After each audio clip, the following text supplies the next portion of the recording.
রশি টেনে পরাগায়ন, হাইব্রিড ধান উৎপাদনে কৃষকদের অভিনব পদ্ধতি। টাইমস নিউজ প্রতিবেদন।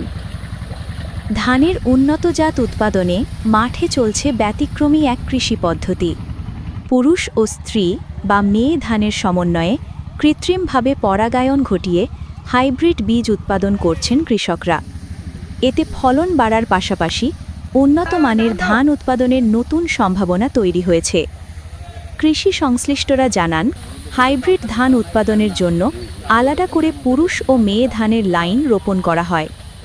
নির্দিষ্ট সময়ে পুরুষ ধানের ফুল থেকে নির্গত পরাগরেণু মেয়ে ধানের ফুলে পৌঁছানো অত্যন্ত জরুরি। তা না হলে ধানে চিটা বা অপূর্ণ দানা হওয়ার আশঙ্কা থাকে।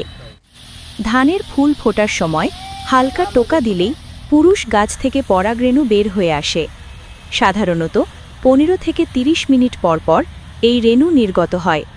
তবে সকাল 10টা থেকে দুপুর 1টার মধ্যে ফুলের কার্যক্রম অনেকটাই বন্ধ থাকে, ফলে ওই সময় পরাগরেণু বের হয় না এবং পরাগায়নও সম্ভব হয় না। এই প্রক্রিয়াকে সহজ ও কার্যকর করতে কৃষকরা ব্যবহার করছেন রশি।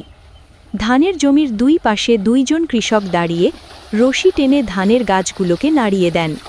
এতে পুরুষ ধানের রেণু বাতাসে ভেসে গিয়ে মেয়ে ধানের ফুলে পড়ে এবং পরাগায়ন সম্পন্ন হয়। আগে লাঠি দিয়ে এই কাজ করা হলেও এখন জমির পরিমাণ বেশি হওয়ায় রশির ব্যবহারই বেশি কার্যকর বলে মনে করছেন কৃষকরা। কৃষি কর্মকর্তা মতে, এই পদ্ধতিতে উৎপাদিত হাইব্রিড ধান অধিক ফলনশীল এবং রোগ প্রতিরোধ ক্ষমতাও তুলনামূলক বেশি। ফলে মাঠ পর্যায়ে এর চাহিদা দিন দিন বাড়ছে। উৎপাদিত বীজ পরবর্তীতে কৃষকদের কাছে সরবরাহ করা হয়, যা দেশের খাদ্য উৎপাদনে গুরুত্বপূর্ণ ভূমিকা রাখছে। বিশেষজ্ঞরা বলছেন, আধুনিক কৃষি প্রযুক্তির সঙ্গে স্থানীয় অভিজ্ঞতার সমন্বয়ে এই ধরনের উদ্যোগ কৃষিতে নতুন দিগন্ত উন্মোচন করছে। এটা হলে পুরুষ ধান, এটা হলে মেয়ে ধান। এদের পরাগরেণু এটা এবার ফেলাইলা না হলে পর এটা সিটে হওয়া যাবে।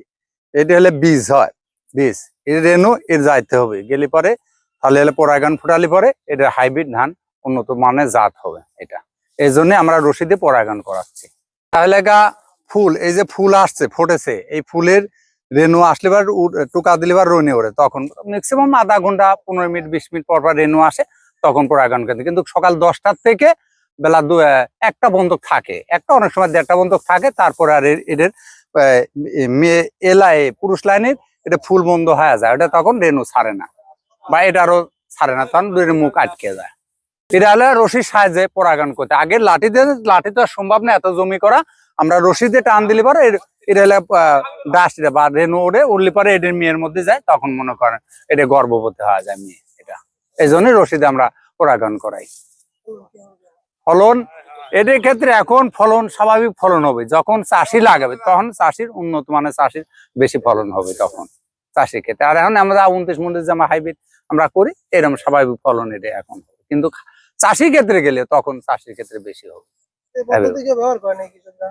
হ্যাঁ, কৃষকরা হয়তো বাইরে অন্যান্য বিভিন্ন জাতের আছে তারা করে, আমাদের খামারে হলে করা হয় খামারে। আর এই বীজ যত বীজ হবে পুরাটাই চাষির মাধ্যমে বীজ আবার বিক্রি হবে চল্লারি চাষিদের কাছে।